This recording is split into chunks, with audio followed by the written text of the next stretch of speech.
Greetings, dear viewers! I'm Quill Quickcard, and welcome back to Inscryption. Before I can continue, I have been instructed to fetch the candle. Bring it here. But as you can see, there's all sorts of other interesting things on this room. Now sit back down. Over here, we've got I don't think this actually is a globe, or at least the map doesn't seem to correspond to the Earth. We've got something in a cage here.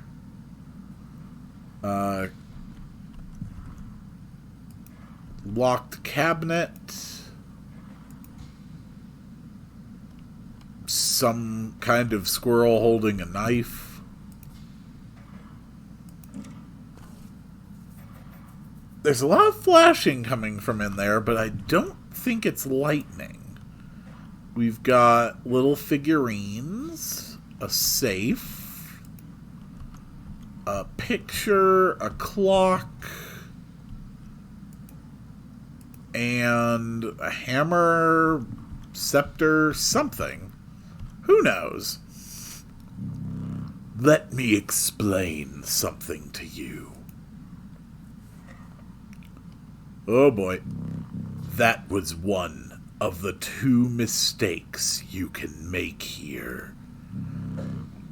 If you make another, I must sacrifice you. Now, where were we? Okay.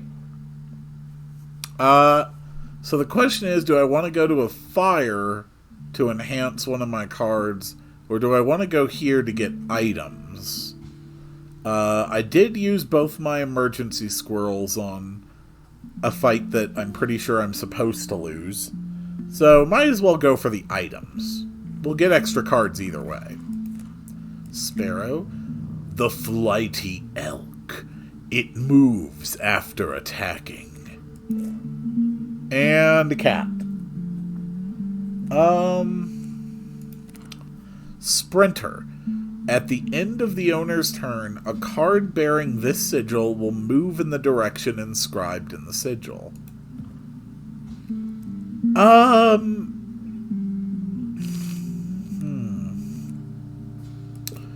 This symbol seems to mean a card that's already in my deck.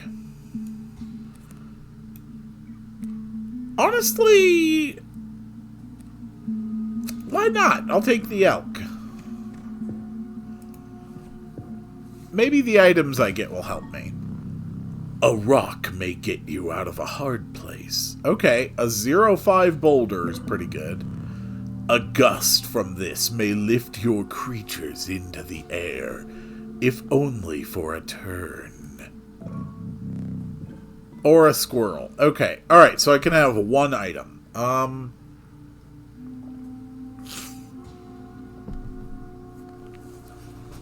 You know,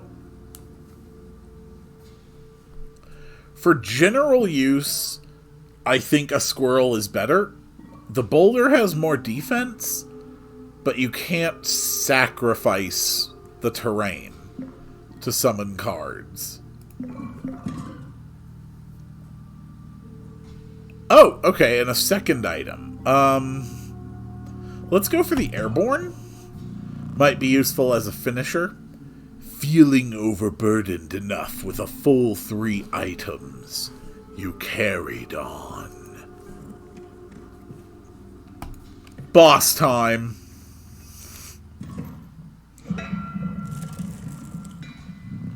The trees seemed to close in around you as a chill mist descended. In the distance, you could hear the clinking of metal on stone. A hobbled figure stood in your path. Yee-haw! 'Twas the prospector! Alright, so what's he gonna play next turn? A pack mule and a coyote. And the pack mule will move around.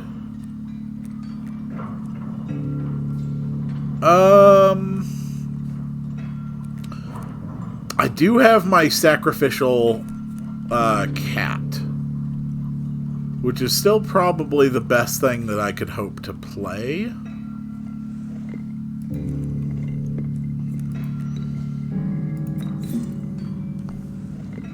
And this cat has attack. So if I leave it here, it can start dealing damage to the pack mule as well.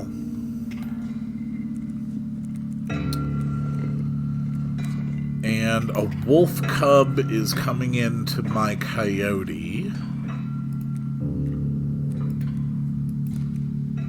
We can drop a squirrel. The river snapper's not very strong, but the way that the boss fights work in this, you have to be careful.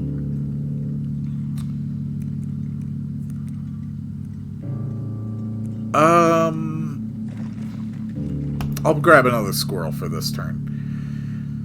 Once I tilt the scale all the way on his side once, one of his candles will go out. And then they do something really tough to the board, and then we keep going. So all the bosses are basically two-phase fights.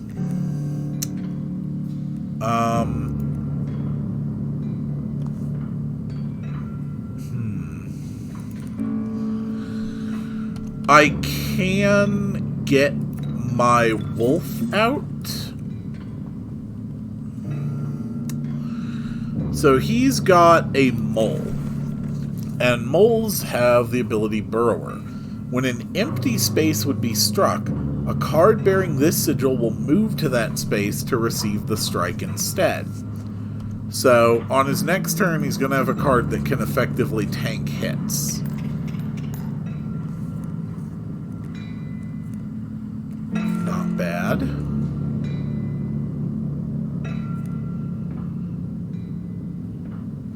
I still think another squirrel is the right thing to get right now.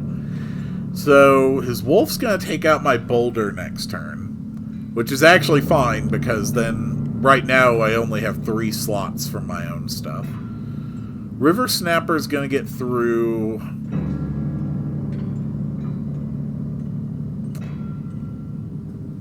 I think the mole might actually, because the cards will attack left to right. I think when the River Snapper attacks, the mole will be forced to move in and take 1. And then when the wolf attacks, since this spot will be empty, the mole will be forced to move over and take another 3 and then be killed. I think that's how this works. Let's see. Yes, okay. And that means that his wolf is going to kill mine.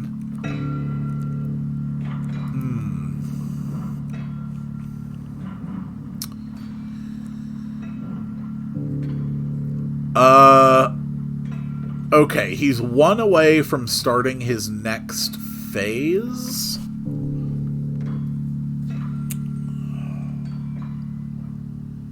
So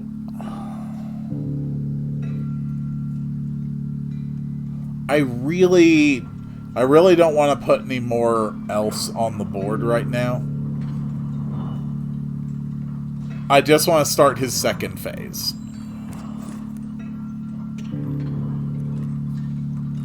Oh, crap! Oh, I miscounted. I thought we were 1 away. Crap.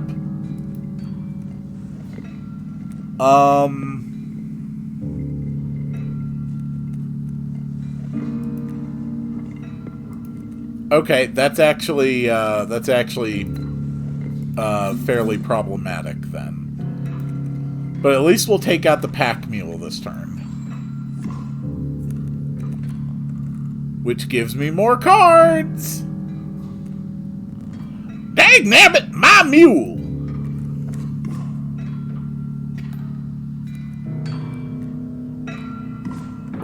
boy. Yeah, I messed up.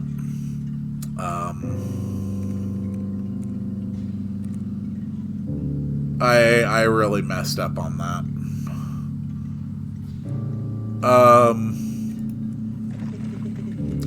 He's doing the prospector again? Easy, boss. The mule's key. Yes, it is. Okay.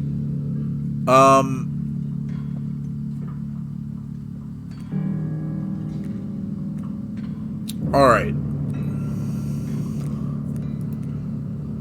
I can't actually kill him this turn?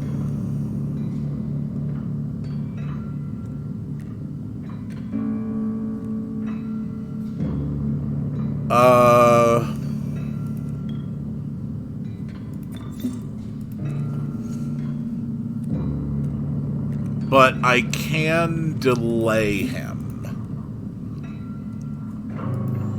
I really messed up with that last turn.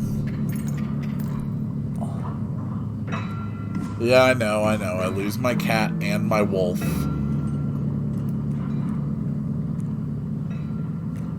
Okay,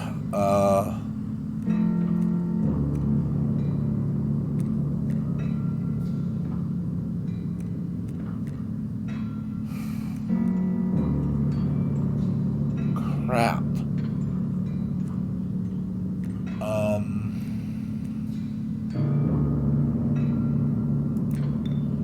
Okay. I can take out his wolf at least.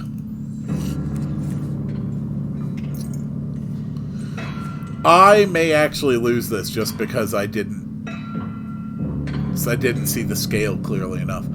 A thorny rebuke. Oh boy.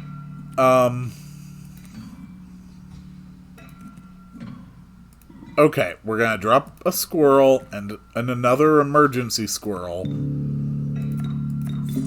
And then we're gonna drop an elk.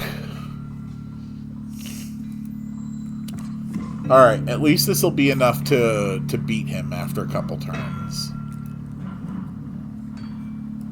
But I don't want to play anything else right now.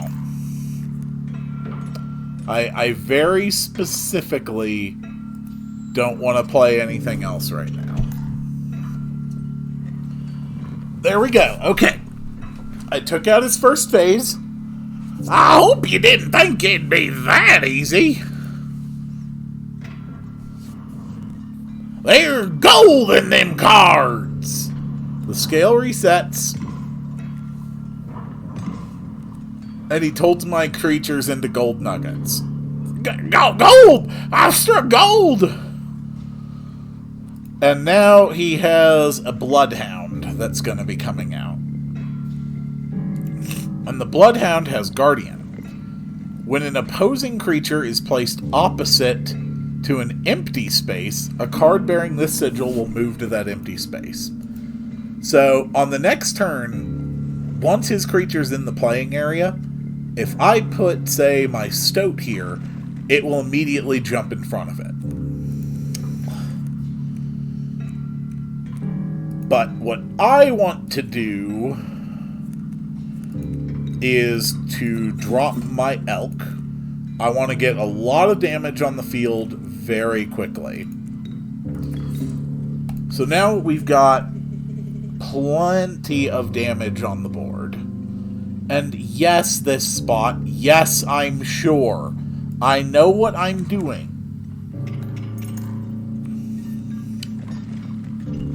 Get him! And easy. That is the end of the prospector.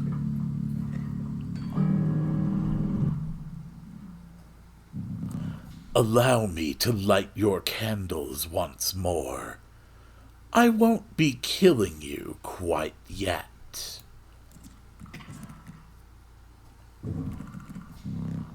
You're the first in a while to overcome a boss.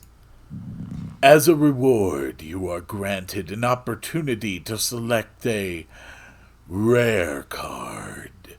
I choose Pot of Greed. Choose carefully. Yeah, I choose Pot of Greed. Give me Pot of Greed. This level of brutish strength needs no explanation. The Urayuli. The uninspiring Gek. Perhaps you can find a use for it. Poor abandoned child. It does not die when sacrificed. But do you have the heart to try it?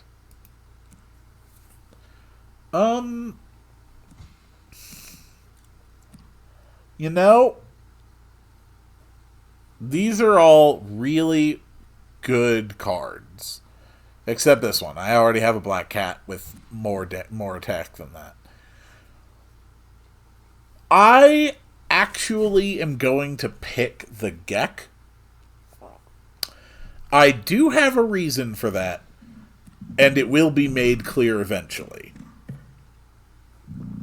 With the sound of the prospector's pickaxe still ringing in your ears, you carried onwards.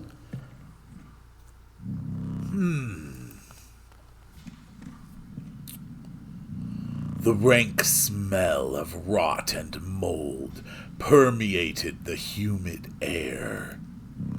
Every step forward was answered by some nearby slip or slither. You tread cautiously into the wetlands.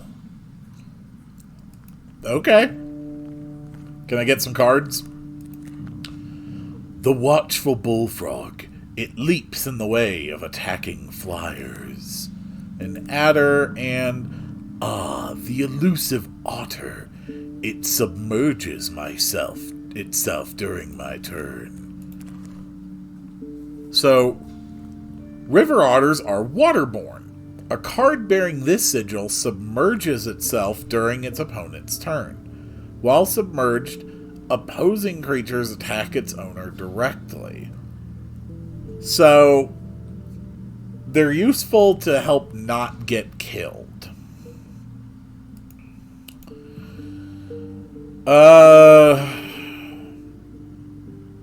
Honestly, none of these are really super impressive. I guess I'll just take the adder.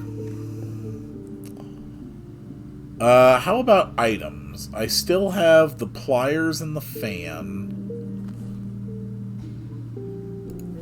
I'll just go here. Let's have some fun with the sacrificing. So, whose sigil do I want to give?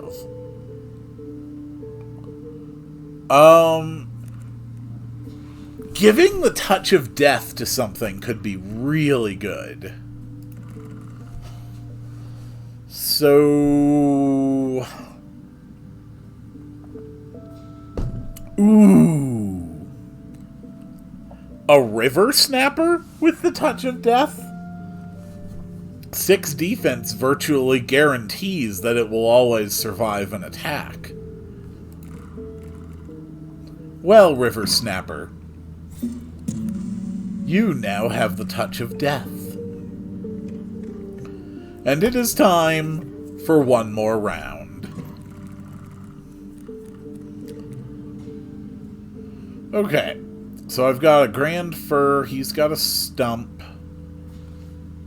and he's got 2 Kingfishers on his side, and Kingfishers are both airborne and waterborne. So they'll fly right over my creatures, and I won't be able to attack them back. This Kingfisher is going to be blocked by my Grand Fur for 3 turns.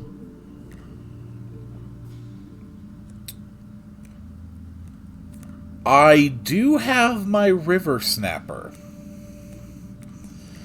But as always, the best place to start is definitely going to be with the sacrificial cat.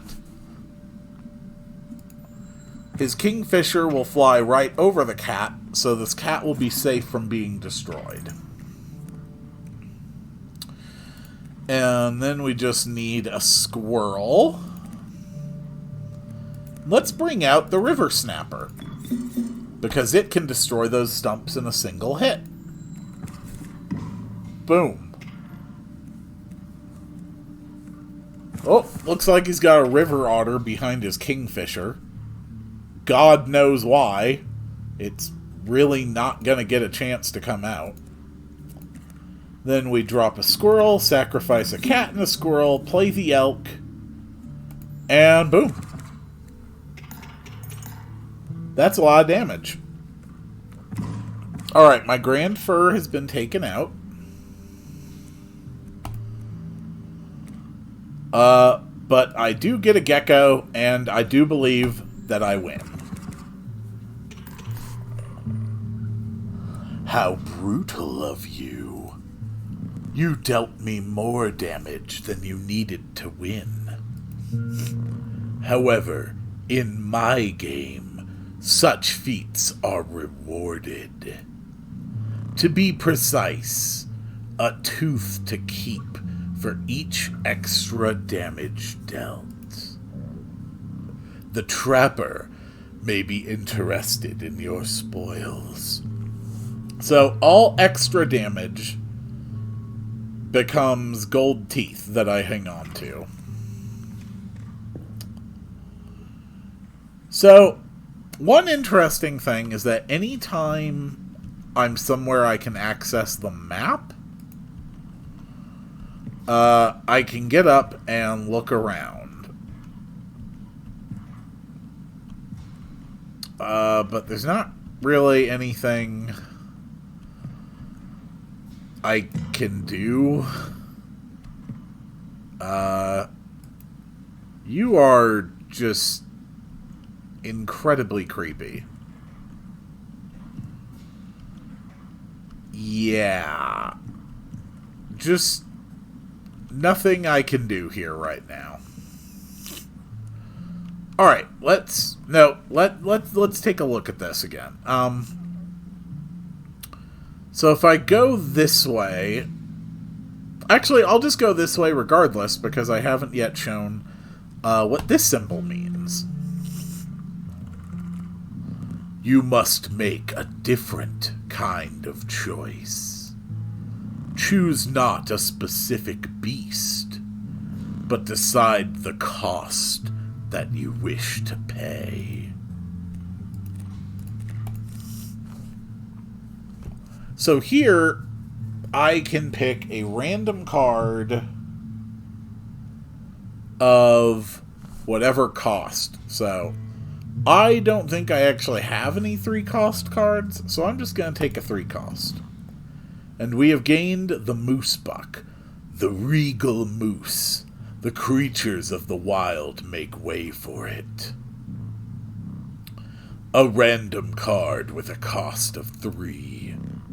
What were you expecting? So the moose has 3 attack, 7 life, and the sigil Hefty. At the end of the owner's turn, a card bearing this sigil will move in the direction inscribed. Creatures in the way will be pushed in the same direction. So it's kind of like a stronger version of the elk's ability to move.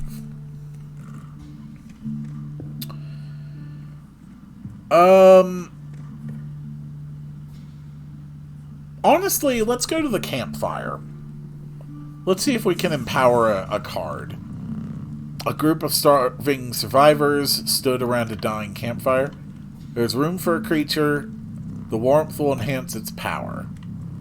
Okay. One of the survivors said nothing at all but could not stop licking their lips. So, whose power do I want to increase?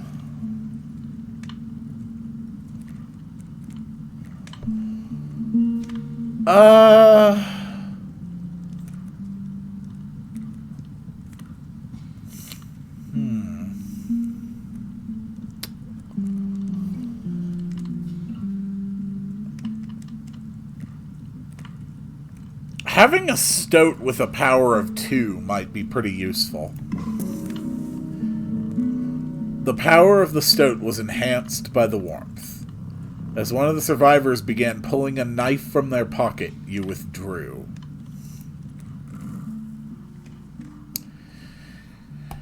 And that means it's time for one more match. It's me.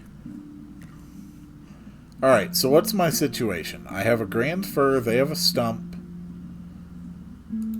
Okay, they have bees. Oh, I don't like that. I don't like your hand, sir.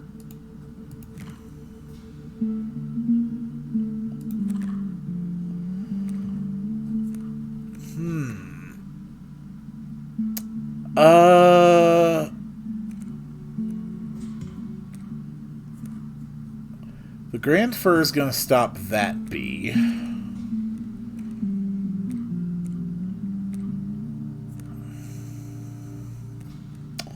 Do I want to play my... Yeah, I really do want my stoat out, I think. Okay. Yeah, don't worry about it, dude. I got this.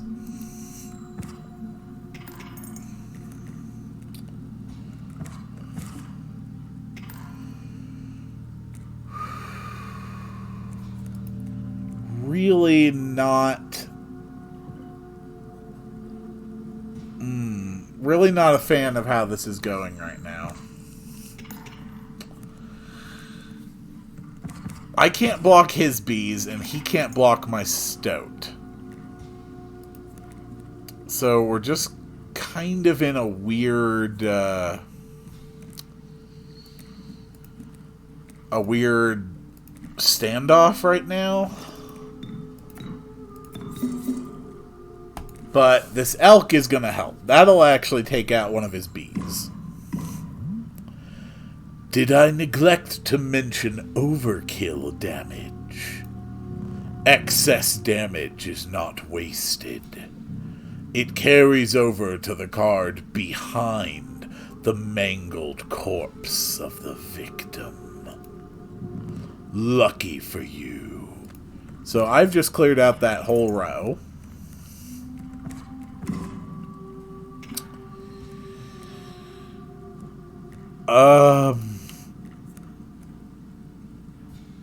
Okay, the Gek.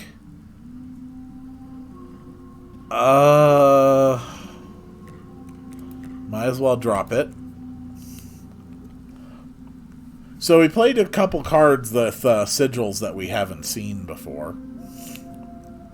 Over here on the beehive, we've got Bees Within. Once a card bearing this sigil is struck, a bee is created in your hand. A bee is defined as 1 power, 1 health, airborne. So, whenever the beehive gets hit, the beehive's owner gets a bee. And the mantis has Bifurcated Strike. A card bearing this sigil will strike each opposing space to the left and right of the space across from it. So what that means is that if this mantis was right here, when it attacked, it would not attack this spot, the Gek, it would attack this spot. And if it was here in the middle instead, it would attack both the stoat and the Gek. It's a very powerful ability. Luckily, that match is over. I am ready to continue my adventure, and I will see you all on the next one.